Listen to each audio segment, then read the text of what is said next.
News செய்திகள். கள்ளக்குறிச்சி மாவட்டம் திருக்கோயிலூர் தொகுதிக்கு உட்பட்ட சந்தைப்பேட்டை வட்டார வளர்ச்சி அலுவலகம் முன்பு திமுக அரசை கண்டித்து 125 நாட்கள் கிராம மக்களுக்கு வேலை தருவதாக கூறிவிட்டு முறைகேடு நடப்பதாக மாபெரும் ஆர்ப்பாட்டம் நடைபெற்றது. கள்ளக்குறிச்சி மாவட்ட அதிமுக செயலாளரும் உளுந்தூர்பேட்டை தொகுதியின் முன்னாள் சட்டமன்ற உறுப்பினருமான இரா குமரகுரு இவர்களின் உத்தரவின் பேரில் திருக்கோயிலூர் தொகுதிக்கு உட்பட்ட சந்தைப்பேட்டையில் மாபெரும் ஆர்ப்பாட்டம் நடைபெற்றது. இந்த ஆர்ப்பாட்டத்தில் மாநில இளைஞரணி துணை செயலாளர் திருக்கோயிலூர் ஏ விநாயகமூர்த்தி, நகர கழக செயலாளர் ஏ சுப்பு மற்றும் அதிமுக நிர்வாகிகள், தொண்டர்கள், பொதுமக்கள் என பலர் கலந்து கொண்டனர். ரேட் நியூஸ் தமிழ் செய்திக்காக துணை ஆசிரியர் விழுப்புரம் ஜோதிலிங்கம். செய்திகளை உடனுக்குடன் தெரிந்து கொள்ள ரேட் நியூஸ் தமிழ் சேனலை சப்ஸ்கிரைப் செய்யவும்.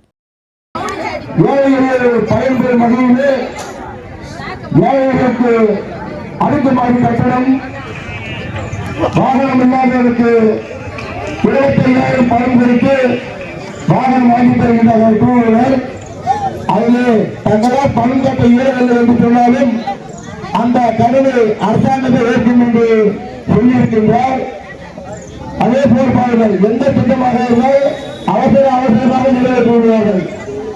இன்றைக்கு இந்த குடும்பங்களை பல ஆண்டுகளாக கட்டி வருகின்றார்கள். அரசு மருத்துவமனை ஏன் இன்று வரும் திறக்கவில்லை? அதில் அளித்த பொருளை அதிகமாக இருக்கும். வேலை செய்கின்ற கான்ட்ராக்டர்களுக்கு தேவையான பணம் அங்கு இல்லை. இவர்கள் முடிவிட்டார்கள், திமுகவை சார்ந்தவர்கள். அதனால்தான் இந்த அரசு மருத்துவமனை இவ்வளவு காலதாமதமாக ஆகிக் கொண்டிருக்கிறது.